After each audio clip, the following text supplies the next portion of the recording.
"Sir, that boy lived with me at the orphanage," said the maid when she looked at the painting. And that's how the mansion's silence was broken. And the past. Robert tried to bury, began to beg to be remembered. The Collins mansion, perched on the silent hillsides of San Diego, looked more like a mausoleum than a home. With its long hallways and windows veiled by heavy drapes, the place held more shadows than life. Robert Collins liked it that way. He wasn't a man who cultivated memories. He merely avoided confronting them. A successful businessman, Robert accumulated profits, properties, and emotional distance with the same cold precision. At 52, he spent his days between video conferences and untouched glasses of wine. His only companion was the sound of his own footsteps echoing across the marble floors. Until one day, against his will, his routine was disturbed. "Just for a few weeks, Robert. She's trustworthy." The voice of his former housekeeper, Donna Martha, still echoed in his mind. "Grace needs the job, and this house needs a real cleaning." Reluctantly, he had agreed. Grace arrived with light steps and watchful eyes, young, simple, discreet. She didn't ask questions, didn't start conversations. For 2 days, Robert barely noticed her presence. Until the morning she was cleaning the north parlor, a room rarely used. Robert was in the library when he heard the sharp sound of something falling to the floor. He rushed to the parlor, ready to scold. But Grace stood frozen, staring at a painting hung above the fireplace. Her eyes were wide, as if she had seen a ghost. "Is something wrong?" he asked, coldly. It took her a few seconds to answer. When she did, her voice trembled. "This boy, I know this boy." Robert frowned. "Highly unlikely." She pointed with a shaking finger at the oil portrait, framed in dark wood. A boy of about 5, with wavy brown hair, big eyes, and a gentle expression. He was seated on a piano bench, holding a wooden toy in his lap. "His name was Daniel. We grew up together in an orphanage." Robert felt his stomach twist. He swallowed hard, crossing his arms. "His name wasn't Daniel," he said, struggling to keep his tone neutral. "It was Ethan Collins, my younger brother." Silence. Grace turned her head slowly. She didn't look surprised. She looked terrified, like someone who had just lit a candle and seen the entire past illuminated around her. That's not possible," she whispered. "He disappeared when he was 5. He was kidnapped. We never saw him again." Robert turned away, walking toward the window. He wanted to end the conversation right there, but Grace didn't move. "He was brought to the orphanage when he was about 5 or 6, she continued softly. "He arrived alone with documents. No one knew where he came from. He only said his name was Daniel, but sometimes he cried and said he had a brother, that his brother would find him one day." Robert closed his eyes. A memory sliced through his mind like a blade. Ethan running through the garden, his mother's piano playing in the background, and then the emptiness. "It's a coincidence," he muttered. "Nothing more." Grace, now with tears in her eyes, went on. "Mr. Robert, I remember that face. I spent years trying to forget the orphanage, but that boy, he was my best friend. He protected me when the adults yelled. We'd hide behind the cafeteria, and he would draw pictures. He used to draw a big house with a piano and said that's where he came from. A house with huge windows." Robert turned to face her. His heart raced, though his face remained expressionless. "You're saying this Daniel could be my missing brother? I don't know. But everything matches. The face, the age, the stories. I swear I'm not lying." The air in the room seemed to double in weight. Robert felt the ground slip beneath him, and for the first time in years, something inside him cracked. Without a word, he left the room. Grace thought he was going to fire her. But minutes later, Robert returned with an old key. He walked to a built-in cabinet and unlocked a safe hidden behind a wooden panel. Inside, wrapped in aged linen cloth, were the few belongings that had once belonged to Ethan: a broken wooden toy car, a faded blue scarf, and a yellowed envelope. Robert opened the envelope and took out a child's drawing. Made with wax crayons, it showed two boys holding hands in front of a piano. In the bottom corner, written in clumsy letters, were the words, "I am Ethan Collins. One day my brother will find me." Robert stared at it for a long time. His hand trembled, though his face remained hard, as if emotion still needed permission to escape. Grace stepped closer, not daring to touch anything. "That drawing? He made one just like it at the orphanage." Robert didn't reply. He just closed his eyes, feeling the weight of decades collapse all at once. The past he had buried was starting to breathe again, and now there would be no way to ignore it. A thin rain fell through the night, tapping softly against the mansion's stained glass. Robert hadn't slept. The drawing was still in his hand, already crumpled from the hours he'd held it without noticing. He sat on the floor of his old bedroom, surrounded by relics of a buried time. The now open safe revealed more than belongings. It was an exposed grave of an interrupted childhood. A worn teddy bear, threadbare, with a seam at the neck and the name Gabby embroidered in blue thread on its chest. A wooden toy car with crooked wheels, a pair of tiny red rain boots. Robert handled them as if he were touching the bones of someone dead. And among the objects he found more drawings, sheets folded, stained by time, some torn at the edges. But only one of them took his breath away again. It was simple: a garden, two boys, a piano seen through a window. The same childlike style, scribbled in crayon. But the detail was on the back of the page, where someone, clearly a child, had written with effort, "I am Ethan Collins. One day my brother will find me." Robert stared at the sentence as if reading a prophecy written for him, a sentence that had waited more than 30 years to be fulfilled. He went down the stairs with the paper in his hand. Grace was in the kitchen, arranging the cleaning supplies. He held out the drawing without saying a word. She looked, breathed in, and her face changed. "I remember this," she murmured. "He made lots of them, all the same. Always that piano, and two boys."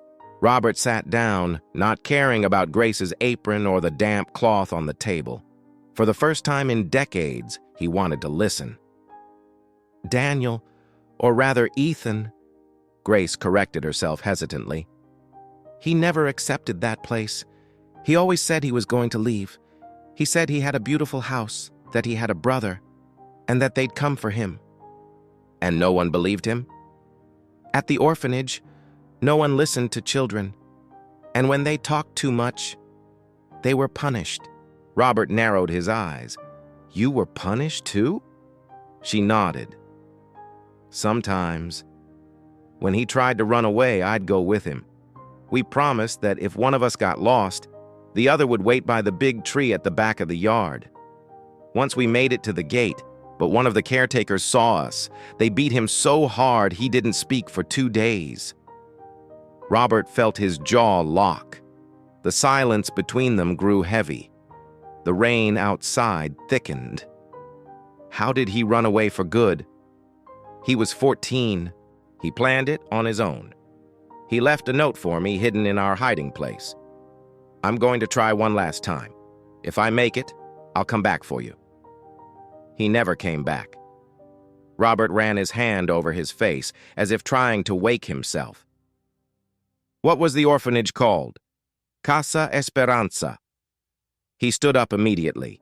He grabbed the phone, called his legal counsel, and ordered, "I want every possible record from Casa Esperanza. Management, staff, intake files, transfers, everything you can pull. And fast." After he hung up, Grace still watched him, her eyes full of doubt and expectation. "Do you believe he really was your brother?" she asked. Robert looked down at the drawing again, the clumsy letters, hope scrawled in crayon. "I don't know what I believe anymore, Grace, but if it's true, if it really is him, We have to find him." Robert nodded. For the first time in many years, something burned in his chest. It wasn't anger. It wasn't sorrow. It was something harder to admit. It was the desire to make amends. Hours later, his counsel called back. Casa Esperanza had been closed 12 years earlier after reports of neglect and irregularities. Some of the records had gone missing during the process. The building had been sold to a parking company. No staff from that time had been formally held accountable.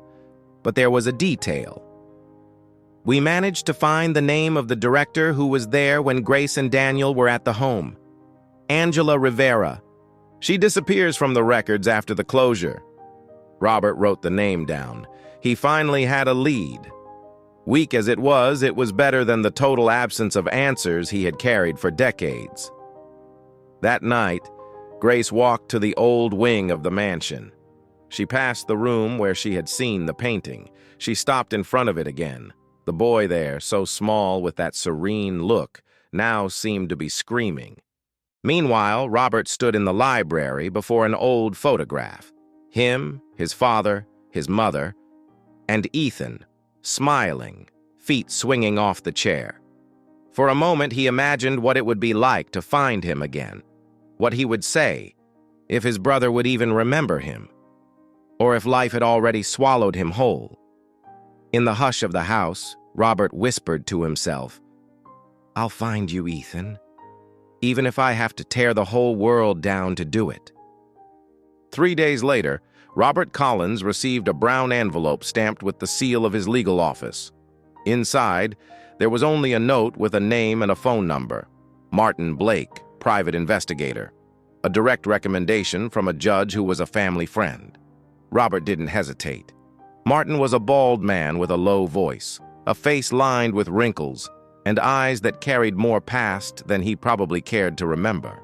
When he arrived at the mansion, he asked few questions and listened in silence as Robert explained everything. Ethan's disappearance, the portrait, Grace, the drawing. And the lady who recognized the boy, she still remembers the orphanage's name. Casa Esperanza, closed down for irregularities. Martin wrote it down, then looked at Robert with a heaviness in his tone. Are you ready to find out things you might not want to know? Robert answered without hesitation. I'm ready to find out everything. Within a week, Martin returned with the first results, and with them came the first shocks. I found fragments of Casa Esperanza's records stored in a charity foundation, the detective explained, spreading copies of documents across the library table. The papers are in bad shape, but one thing stands out. Between 1991 and 1994, there was an abnormal spike in the number of children taken in. Many of the files have incomplete data or tampered documents. Some records have the same handwriting in the parents' sections, and the children's names, they look made up. Robert studied them in silence. Grace, seated beside him, wrung the cloth in her hands. Trafficking, she whispered. Martin nodded. That's the suspicion. Children were brought to the orphanage under fake identities, then adopted by selected families, all off the books. The network was sophisticated, probably involved public employees, clinics, even hospitals, all under the radar. Robert swallowed hard. And Daniel? That name appears in a 1992 record, arrived in March. Daniel Rivera, 5 years old, no parental data, delivered by a social worker. That's all. No surname, no address. Martin pulled another folder and continued. But I managed to locate a former employee of the orphanage, Mrs. Margaret. She worked as a nurse's aide and did the children's laundry. Lives now in the countryside of West Virginia. Neighbors say her memory is still sharp. Robert looked at Grace. She was already on her feet. We're going to see her.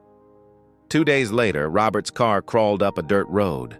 Mrs. Margaret's small house was surrounded by overgrown rose bushes. A rocking chair sat on the porch, and a thin, elderly woman with white hair tied in a bun was waiting for them, as if she had known they were coming. You're the ones asking about the orphanage? she said before they could even introduce themselves. Inside, the house smelled of old wood and chamomile tea. Margaret poured tea into cups without asking if they wanted any. I knew someone would show up one day. That whole thing was wrong. Children aren't packages to be delivered and taken away like merchandise. Robert leaned forward, straight to the point. Do you remember a boy named Daniel? About 5 years old, brown hair, big eyes? She closed her eyes for a few seconds. He cried a lot, more than the others. Barely ate, kept saying, "My name is Ethan. My brother is rich and he's going to find me." The others laughed at him, but he said it with such certainty. I never forgot. Robert lowered his head. The confirmation hit like a blow. Grace placed a hand on his shoulder, trying to steady him. And who brought him there? A woman. Always the same one. She'd show up with the children, say they were orphans, hand over the paperwork, and leave. Never left a number, never gave her full name. Just said she was from social services. Do you remember her name? Grace asked, gently. No, but I remember her clothes. White coat, like hospital staff. She carried a blue bag with a badge hanging from it, but we could never read it. Robert narrowed his eyes. A hospital uniform? Yes. And one detail. Once, when she left, she dropped a medical prescription on the floor. I kept it out of curiosity. Don't know if I still have it, but I can look. Robert stood up. Please do. It might be crucial. While Margaret rummaged through old boxes in her room, Grace turned to Robert. Did you hear what she said? Ethan kept saying you would find him. Robert whispered. He never stopped believing, even after the world erased him.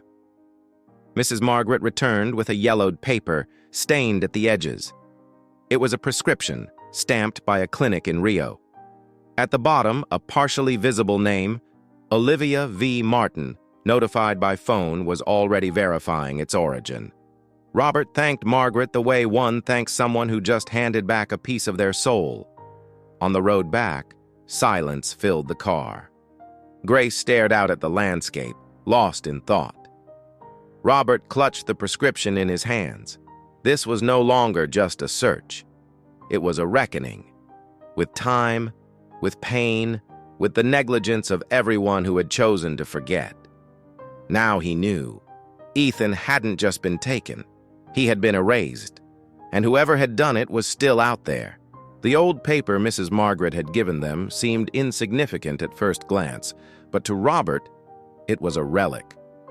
The nearly faded stamp showed the name of a clinic in downtown San Diego, and the handwritten name at the bottom, Olivia V., was the thread tying everything together. The next morning, Martin was already waiting by the mansion gate with a new folder of documents. She existed all right, nurse technician at San Miguel Hospital from 1989 to 1995. Good references. But in 1995, she disappears from the records. Turns out she died in a car accident with a couple she worked for as a nanny. The couple died too. No children, no heirs. The couple's name? Robert asked sharply. John and Karen Bennett. Entrepreneurs. Wealthy but low profile. There's no record of a formal adoption process, but there are rumors they were trying to handle things privately. Robert leaned back in his office chair and closed his eyes. So that's it, he murmured. They bought Ethan, and when they died, the woman who arranged it, not knowing what to do, threw him back into the system, as Daniel. Martin nodded, but his expression had darkened. The worst part comes now. I went to San Miguel Hospital. Digital records? None from that era. But digging through the old archives, I found this. He slid a low-quality photocopy onto the table. It was a faded emergency intake form. Name of child. Ethan, no last name. Age, 5. Diagnosis. Bruises and abrasions. Handwritten note. Brought in by nurse technician Olivia V., who claims to have found the boy abandoned in a public square. Robert picked up the paper slowly, as if holding something sacred. At the bottom of the observation field, another line was scribbled in pen. Child says his name is Ethan Collins and that he has a brother, but documents presented list him as Daniel Rivera. Grace, standing beside him, covered her mouth, her eyes filled with tears. He used to say that, Robert, all the time. We thought it was fantasy, a child's delusion from being abandoned. But he said it. Robert couldn't look away from the form. It was almost a birth certificate, a concrete proof that Ethan had tried to hold on to his identity, even at 5 years old, even hurt, even lost. But someone, somewhere, chose to ignore it. They erased his name, Robert whispered. They erased who he was, buried the truth under a new name, and handed him to a failing institution. For convenience, Martin added. A rotten system does that. Easier to accept the paperwork than to ask questions. Robert stood up. The anger on his face was no longer hidden. I spent 30 years blaming my parents, blaming the police, blaming myself, and all this time, his name was right there, sitting in a public hospital archive. Grace gripped his arm. You weren't to blame, Robert, but I should have realized sooner. I could have done something. Robert turned to her firmly. No, you saved this story from being forgotten. If it weren't for you standing in that hall, looking at that painting, Ethan would still be lost. Grace lowered her head, her eyes shining with emotion and guilt all at once. Martin began gathering the papers. We still don't know what happened to him after he ran from the orphanage, or where he is now. But we have a path. Daniel became Ethan again, and he left traces. Someone out there survived, with that name or another, but with this past. Robert walked to the fireplace. The portrait of Ethan still hung above it, as always. But now it wasn't just a portrait. It was the face of someone who had tried to shout the truth at 5 years old and had been silenced by bureaucrats, nurses, and corrupt social workers. Someone who hadn't just been kidnapped but erased twice. And yet, he had survived. Robert took a deep breath. The next clue lies with him. Only he can fill in what's missing. That night, Grace walked to the back of the mansion. She stopped before an ancient towering tree where the wind seemed to whisper. She remembered another tree, behind the orphanage, where she'd waited for Daniel on the nights he tried to escape. She spoke softly, almost as if praying, I'm sorry I didn't recognize you sooner, Daniel. Or rather, Ethan. But now, we're going to find you. Inside the house, Robert sorted through the files, creating boards, maps, connections. The name Ethan Collins now stood in large letters at the center of a wall. He was no longer a missing person. He was a man with a story, with traces, with scars, and with a brother who would not rest until he brought him home. The name Adam Clark surfaced in a quiet corner of the internet. A blurry photo taken at a craft fair showed a colorful mural signed GV. Martin cross-referenced the style with murals found in plazas and seaside walls along the southern coast. They all shared one thing: images of brothers, distant houses, lonely pianos, always the same theme. Robert stared at the pictures as if looking at memories that didn't belong to him, yet spoke directly to him. It's him, he said without hesitation. We're going there. The town was made of stone, sea, and tourist memories, but Robert had no time for scenery. He and Grace drove toward the outskirts of the old district, where street artists parked their trailers and sold paintings along the sidewalk. A man with unshaven cheeks and long brown hair was finishing a mural on a side wall. He painted fluidly, as if he didn't need to think. In the center of the mural, 2 boys sitting before a piano. Robert stopped. For a moment, the air vanished from his lungs. It's him, he murmured. Grace grabbed his arm, whispering, Let me go first. She walked slowly toward the artist. The sound of the waves crashing in the distance seemed to fade away. "Hi. Are you Adam?" He turned, brush still in hand. His deep brown eyes locked on Grace's for a moment too long. "I am. Do we know each other?" Grace swallowed hard. "Maybe. Have you ever been called Daniel?" He frowned, confused, then gave a short, humorless laugh. "Daniel? No, I don't remember much before I was 15. Blanked out, they said. Head injury, trauma. Who knows?" She reached into her bag and pulled out a folded sheet of paper. The old drawing, 2 boys at a piano with a child's scrawled words. "I am Ethan Collins. One day my brother will find me." Adam took it, puzzled, but as soon as his eyes met the drawing, he froze. He went still. The colors of the world around him seemed to fade. The crayon lines on the page hypnotized him. His fingers trembled. He murmured. He closed his eyes.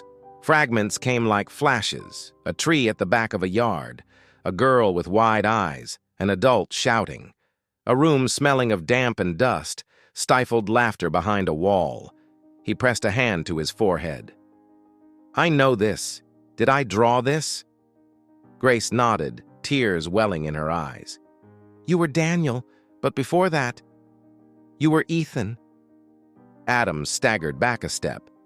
"No, that doesn't make sense. I was abandoned. They said they found me in a square." Grace held his hands gently. "You were taken. Then they erased you, gave you another name. But you're Ethan, and your brother never stopped looking for you."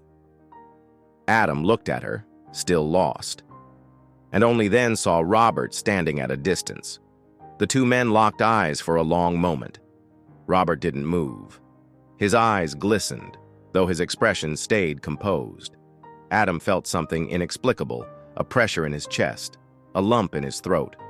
Almost fear, almost longing. "Who is he?" Grace stepped aside. "He's your brother, Robert." Adam stepped back. "This is crazy. I don't remember. I never had a brother. I lived on the streets, grew up alone." Robert reached into his pocket, pulled out a yellowed envelope. From it, he took an old, folded photograph. 2 boys, one older and protective, the other small and messy-haired, sitting at a piano beside a smiling woman. He walked slowly, silently, and held the photo out. Adam took it with trembling hands. Looked.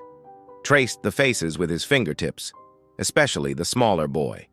The drawing was the same. The eyes were the same. For a few seconds, the world stopped. Tears began to well without him knowing why. He cried like someone recognizing a forgotten melody, like someone coming home after a lifetime in the dark. He tried to speak, but no sound came. Robert placed a hand on his shoulder, gently, as if afraid he might break him. "You don't need to remember everything now. I'm here. I never stopped looking for you." Adam fell to his knees, clutching the photo to his chest. The sobs came in bursts. "I thought I'd been thrown away, that no one ever... Robert knelt beside him. "You were taken from me, but you were never forgotten." Grace stood nearby, eyes glistening. For a moment, time seemed to suspend, and in that small space between brushes, paint, and faded memories, something finally aligned. Adam, or Ethan, still didn't understand it all. But there was something in the feel of that photograph, something in Robert's voice, something in the name Ethan Collins that made his chest ache, as if he were breathing again for the first time. He said nothing more. He just stayed there, kneeling, with the drawing in one hand and the photo in the other. And for the first time in a very long while, he didn't feel alone. The gate of the Collins mansion opened with the same metallic groan as always, but this time, the one stepping through wasn't an employee nor a stranger. It was someone who, for more than 30 years, had lived outside his own story. Ethan stopped for a moment in front of the house. The trailer he now lived in sat parked nearby, silent, as if it too were trying to understand what was happening. Robert was waiting at the door, but without haste. He let Ethan take all the time he needed. He had finally learned that some things couldn't be forced. "Come in whenever you're ready," he said simply. "This house is yours." Ethan nodded, his eyes sweeping over every detail of the place. Grace watched from a distance, standing beside the flower bed she had tended since she became a permanent part of their new routine. Over the next few days, Ethan spoke very little. He wandered through the rooms like a visitor recognizing a dream house. He touched the walls, looked at the photos, sat on the staircase steps. Sometimes he stopped in front of the portrait, that portrait, and stood there, staring into the eyes of the boy he once was. On the third night, Grace saw him standing in the east corridor. Soft sounds drifted from the music room. The mother's piano, long covered by a heavy cloth, was now uncovered. Ethan entered quietly, as if intruding. He sat on the bench and ran his fingers over the keys without pressing them. Then, gently, he played 3 notes and stopped. He waited, as if something were missing. Robert, listening from the library, approached. He didn't speak. He simply entered the room and sat beside his brother. No words were needed. Robert placed his fingers on the keys. Together, they completed the phrase. Slowly, the notes aligned. The sound was hesitant at first, then steadier. The melody, simple, a lullaby. Their mother used to play it when she wanted to calm them. Ethan closed his eyes. The memories returned, not in order, not in clarity, but they came. His mother's laughter, the fight for space on the piano bench, his brother's hand guiding his over the keys. When the music ended, the silence that followed felt sacred. Ethan turned slowly and looked at Robert. Neither of them spoke. They didn't have to. The embrace came naturally, long, firm, and freeing. Weeks later, Robert hired a team of therapists, specialists in childhood trauma and identity reconstruction. Ethan agreed to join. It wasn't easy. Some days were worse than others, but for the first time he wanted to remember. He wanted to know who he had been. He wanted to understand who he was. One morning, under a clear sky while Grace watered the flowers and Robert answered emails outside, Ethan appeared holding a sketchbook. "I made something for you," he said. He opened it to the last page. It was just a sketch, but it already felt finished. 2 boys holding hands, seen from behind, facing a piano. In the background, huge windows. The signature in the corner read, "Ethan Collins." Robert couldn't speak. Grace covered her mouth, moved to tears. "It could be the symbol for the foundation," Ethan added. "If you still want to do that, to help kids like me." Robert stepped closer. "It'll be called the Ethan Collins Institute. You'll design everything, and Grace, you'll be the coordinator." Grace looked at him, surprised. "Me?" "No one better than you," Robert said. "You saw, you remembered, you believed when no one else could, and you stayed." Grace smiled, eyes shining. Time passed quietly. The mansion came back to life. Children began visiting for art projects, workshops, and gatherings. Robert, once a man of shadows, became a respected advocate for social causes. Ethan, his new paintings scattered across cities, gained recognition as an artist. But more than that, as a survivor, as someone who had returned. One afternoon, he and Robert sat again in the music room. Ethan pointed at the old portrait. "You know, for a long time, I hated that boy." "Why?" "Because I thought he was made up, a ghost the world wanted me to be. But now I see he survived, inside me." Robert smiled. "He waited for you, and you came back." The two began to play the piano again. And this time, the melody came out whole, without interruptions. without silence, without fear. Now tell me, what if it were you, finding someone again after time had taken them away, but your heart never let them go? Share in the comments. Where are you watching from, and what moved you the most in this journey? If this story made you feel something, give it a like and subscribe, so more people can remember that love always finds its way back.